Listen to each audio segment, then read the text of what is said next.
Microwaving metal is dangerous, right?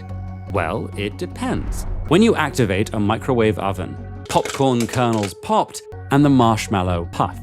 So, how does it work?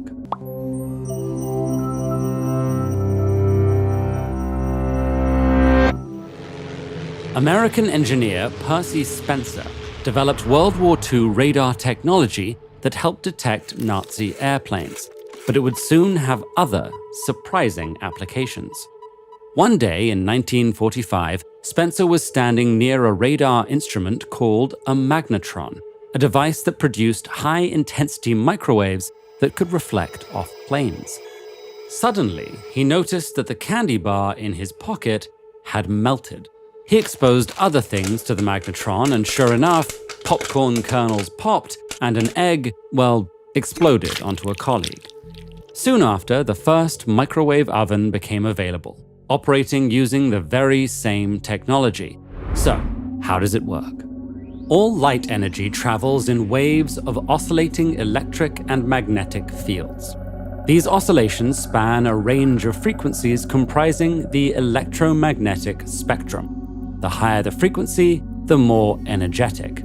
Gamma rays and X-rays have the highest frequencies, microwaves and radio waves the lowest. Generally, light's oscillating electric field exerts forces on charged particles, like the electrons in a molecule. When light encounters polar molecules, like water, it can make them rotate, as their positive and negative regions are pushed and pulled in different directions. The frequency the light is traveling at also determines how it interacts with matter. Microwaves interact strongly with the water molecules found in most foods. Essentially, they make the molecules jostle against each other, creating frictional heat. Household microwave ovens are fitted with cavity magnetrons. When you activate a microwave oven, a heated element within the magnetron ejects electrons, and a strong magnet forces them to spiral outwards. As they pass over the magnetron's metallic cavities, the electrons induce an oscillating charge, generating a continuous stream of electromagnetic microwaves. A metal pipe directs the microwaves into the main food compartment, where they bounce off the metal walls and penetrate a few centimeters into the food inside.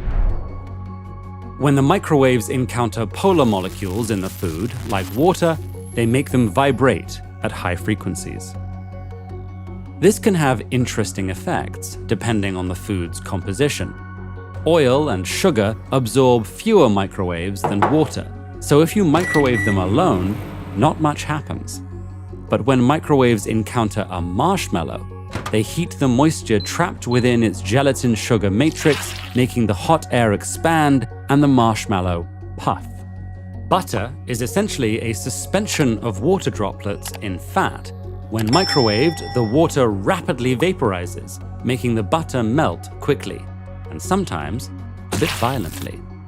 So, microwaves heat food molecules mechanically through friction, but they don't alter them chemically. Soup heated in the microwave is molecularly indistinguishable from soup heated using a stove or oven. The term microwave radiation can be alarming, but in physics, radiation simply describes any transfer of energy across a gap. High-frequency, ionizing radiation may be harmful because it can strip electrons from molecules, including DNA. However, microwaves aren't energetic enough to alter chemical bonds, and microwave ovens are designed to prevent leakage, for safety and efficiency's sake. Nonetheless, to totally limit exposure, experts recommend simply standing a few feet away when a microwave oven is on. Microwaving metal is dangerous though, right? Well, it depends. Metals are conductors, meaning their electrons are loosely bound to their atoms and move freely in response to electric fields. Instead of absorbing microwave radiation, the metal's electrons concentrate on the surface, leading to high voltages at sharp edges, corners, and small gaps. This includes areas between the creases on a sheet of aluminium foil, the prongs of a fork, or a metal object and a microwave oven's metal walls. Sometimes voltages get high enough to strip electrons from the surrounding air molecules. This electrically charged gas, or plasma may then form lightning-like sparks and grow as it absorbs more microwaves. Once the oven is turned off, the plasma dissipates. But not all metal objects spark in the microwave, though they might make things cook a little unevenly. In fact, a lot of microwavable packaging takes advantage of this, using a thin metal coating to crisp the food's surface. And overall, as long as it doesn't approach the oven's walls, leaving a metal spoon in a microwaving bowl of soup should be a pretty uneventful affair. That's just another neat benefit of cooking with radar.